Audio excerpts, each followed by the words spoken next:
இந்த big Boss season 9ல என்ன நடந்துகிட்டு இருக்கு அப்படின்னு தெரிஞ்சுக்கலாமா? 64வது நாள் தலை போட்டிக்கான பந்து விளையாட்டு கொமடியா நல்லபடியா நடந்து முடிந்தது. இதுவரை நடந்ததுலயே இதுதான் சுவாரஸ்யமான டாஸ்காவும் இருந்துச்சு. ஒருவேளை இந்த பாரு இந்த போட்டியில இல்லாதனாலதான் நல்லா இருந்துச்சோ என்னமோன்னு தெரியல, ஆனா நல்லாவே இருந்தது. இந்த சாண்ட்ரா ஏன் இப்படி பண்றாங்க அப்படின்னே தெரியல. அவங்களுக்கு என்னாச்சுங்க, ஏன் இப்படி நடந்துக்கிறாங்க அப்படின்னு பல கேள்விகள் எல்லாருக்குமே இருந்துகிட்டே இருக்கு. துணிகளை அடுக்கி வச்சுக்கிட்டு இருக்காங்க. உதவிக்கு வந்த திவ்யாவிடம் கோபப்பட்டு திட்டுன்னு திட்டுறாங்க. நான் என்னங்க பண்ணேன், உங்களுக்கு ஹெல்ப் பண்ணத்தானே வந்தேன் அப்படின்னு தூரத்துல இருந்து கேட்க, நான் என்ன பண்ணணும், இங்கிருந்து இப்ப வெளியே போகணுமா அப்படின்னு சாண்ட்ரா ஆவேசத்துல கத்த மற்றவங்க எல்லாமே திகைத்து போனாங்க.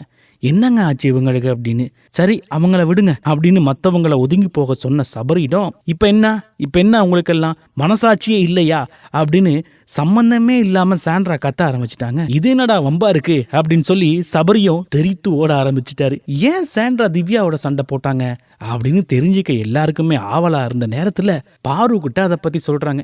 யாருகிட்ட போய் சொல்றாங்க பாருங்க. நான் திவ்யா மேல கோவப்படுறதுக்கு காரணம் என்னன்னா, பிரஜின் என்கிட்ட பேசாம திவ்யா கிட்ட தான் அதிகமா பேசிட்டு இருந்தான். அவ சாப்பிட்டாலா இல்லையான்னு கவலைப்பட்டு இருந்தான். திவ்யாவுக்கு நான் வெளியே போகணும்னு ஆசை அப்படி இப்படின்னு என்னென்னமோ பேச ஆரம்பிச்சிட்டாங்க. ஏன் பேசுறாங்க, எதுக்கு பேசுறாங்க அப்படின்னு சொல்லி தெரியல. ஒருவேளை கணவர் மீது இருக்கிற அதீத அன்புனாலதான் இப்படி நடந்துக்கிறாங்களோ அப்படின்னு பல கேள்விகள் இருந்துகிட்டு இருக்கு. இதை எப்படி சொல்லானா, சாண்ட்ரா திவ்யா மேலையும் பிரஜின் மேலையும் சந்தேகப்படுறாங்களோ அப்படிங்கிற மாதிரி இருக்குது. இப்படி யாராவது ஒருத்தவங்க பிரச்சனையை சொல்லும் போது என்ன சொல்லுவாங்க, ஆறுதலா பேசுவாங்க தானே. ஆனா பாரு அப்படி பேசவே இல்லை. எவ்வளோ ஏத்தி விட முடியுமோ அவ்வளோ ஏத்தி விட்டுக்கிட்டு இருந்தாங்க. பாரு அவங்களுடைய கேரக்டர்ல சரியா இருக்காங்க. சாண்ட்ராவுக்கு அப்படி என்னதான் பிரச்சனை? இது பிரஜினிக்கு மட்டும் இல்ல, திவ்யாவுக்கு மட்டும் இல்ல, சாண்ட்ராவுக்கும் இது பெரிய அவமானம் தான். தன்னை தானே அவமானப்படுத்தி கொள்ற மாதிரி தான் ஒரு விஷயம். அதுவும் யாருக்கிட்ட போய் இதை சொல்றாங்க பாருங்க. பாரு கிட்ட சொல்லவா வேணும் என்ன நடக்கும் அப்படின்னு. கணவன் வெளியே போன துக்கத்துல துயரப்பட்டு துன்பப்பட்டு அவமானப்பட்டு எல்லாருமேலையும் கோபப்பட்டு என்னென்னமோ செஞ்சுக்கிட்டு இருக்காங்க சாண்ட்ரா. சரி அதெல்லாம் ஒரு பக்கம் இருக்கட்டும். பிக் பாஸ் 64வது நாள் என்ன நடந்துச்சு அப்படின்னா, வேர்க்கப் பாடல் முடிந்து யோகா செய்து கொண்டிருந்த கனி சபரியை வினோத் கிண்டல் அடித்தது சுவாரஸ்யமான காட்சிங்க. சம்பந்தப்பட்டவர்களே சேர்ந்து சிரிச்சது சூப்பரா இருந்தது. பாக்குறதுக்கு கொஞ்சம் நல்லாவும் இருந்தது. ரீஎன்ட்ரி ஆதிரியவுடன் அரோரா நட்பா இருப்பது நம்ம கமருதீனுக்கு பிடிக்கவே இல்லை. அந்த கூட்டணியின் மீது வன்மத்தை கக்க ஆரம்பிச்சிட்டாரு நம்ம கமருதீன். காலையிலேயே அரோராவை வம்புக்கு இழுத்து, நீ கிச்சன் டீம்ல இதுவரைக்கும் வந்ததே இல்லை அப்படின்னு ஆரம்பிச்சு, பிரவீன் துஷார் வெளியே போனதுக்கு நீதான் காரணம், காசுக்காக இங்க வந்தவன் சொன்னவதானே நீ அப்படின்னு பல கேள்விகளை கேட்டு அரோராவை விடாம வம்பிழுத்துக்கிட்டு இருந்தாரு. துஷார் எவிஷனுக்கு அரோரா தான் காரணம் அப்படின்னு சொல்லி பேச்சு எடுத்தாலே அரோரா ரொம்ப அப்செட் ஆயிருவாங்க. எது நான் காரணமா அப்படின்னு ரொம்ப கவலைப்படுவாங்க. இதை நிறைய எபிசோட்ல நம்மளும் பார்த்திருக்கோம். அப்படி கவலைப்படும் போது அதை நினைச்சு ரொம்ப சந்தோஷப்பட்டாரு நம்ம கமருதீன்.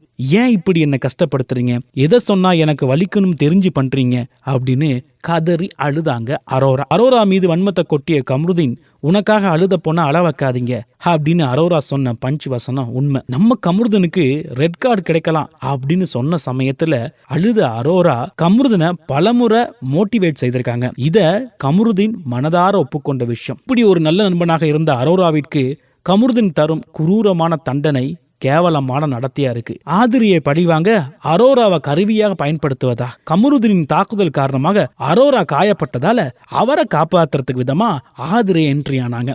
ஆதிரை உள்ளே வந்ததால கம்முவின் நண்பனான வினோத்தும் உள்ளே வந்தாரு. அதுக்கு பிறகு ரணகலமானது. ஏன் இப்படி வாயை திறந்தா பொய்யா சொல்ற, நான் உனக்கு அப்படி என்ன பண்ணேன், உனக்கு நல்லதுதானே நினைச்சேன் அப்படின்னு கண் கலங்கினாலும் ஆதிரை மீதுள்ள கோபத்தால வன்மத்தை கக்கி தீர்த்தாரு கமருதீன். நீ எல்லாம் இதுக்குள்ள வராத, அதனாலதான் உன்னை வெளியே அனுப்பிச்சிட்டாங்க அப்படின்னு ஆதிரை மீது வன்மத்தை கொட்டினார் கமருதீன். கூடவே நம்ம வினோத்தும் சேர்ந்துகிட்டாரு. வெளியில வந்து அழுத அரோராவிற்கு விக்ரம் தந்த அட்வைஸ் சிறப்பா இருந்துச்சுங்க. இது ஒரு கேம், நான் ஒரு போட்டியாளனா இப்படித்தான் பேசுவேன்னு கமருதீன் சொல்றது ஒரு வகையில சரிதான். இந்த கேம் இப்படிதான் போகும், உன் பலவீனமான பாயிண்ட்டுகளை வச்சுதான் அடிப்பாங்க, இதுக்காகவெல்லாம் வெளியே போறேன்னு சொல்லாத, ஸ்ட்ராங்கா நின்று விளையாடு அப்படின்னு அட்வைஸ் பண்ணாரு விக்ரம். அதை கேட்கும்போது உண்மையிலே நல்லாதாங்க இருந்தது. அடுத்து தலை டாஸ்க். இதுவரை நடந்தது இல்லையே, இதைத்தான் சுவாரஸ்யமான மற்றும் நகைச்சுவையான டாஸ்க் அப்படின்னு சொல்லலாம். போட்டியாளர்களுடைய எல்லா கண்களுமே கட்டப்படும். பஸர் அடிக்கும் போது பந்தின் மீது அமர்ந்திருக்க வேண்டும். அமராதவர் அவுட். கண்கள் கட்டப்பட்ட நிலையில ஆடி ஆட்டம் என்பதால இருட்டு அறையில் கருப்பு பூனையை தேடுவது போல கொமடி நடந்தது. பலரிடமும் மோதி பந்தை பிடுங்க முயன்று நன்றாக ஆடினார் விக்ரம். ஆதிரை அதுக்கும் மேல மரம் ஏறுவது போல விக்ரமின் மீது ஏறி கடைசி வரை போராடினார். கொஞ்சம் என்டர்டைன்மெண்டாவே இருந்தது. சுபிக்ஷாவோ ஒரு மூலையில பாதுகாப்பாக ஒளிஞ்சுக்கிட்டாங்க. சிரிக்க சிரிக்க நடந்து முடிந்த இந்த போட்டியில அமித் வென்று அடுத்த வாரத்தின் தல ஆனாரு. வெற்றி பெற்ற ரெட் ரோஸ் சினிமா அணியில் இருந்தவர்கள் மட்டும் தகுதியாகி ஆடிய போட்டி இது. நல்ல வேளை பாரு இதுல கலந்திருந்தா என்னென்ன நடந்திருக்கும் அப்படிங்கிறத நீங்களே யோசித்து பாருங்க. 10வது வாரத்திற்கான நாமினேஷன் கடந்த வார டாஸ்கில் வென்ற ரெட் ரோஸ் சினிமா அணியினரை நாமினேட் செய்ய முடியாது. அனைவருக்குமே நாமினேஷன் ஃப்ரீ பாஸ் கிடைத்தது. என்னது, நான் எஸ்கேப்பா? உலக அதிசயமா இருக்கே.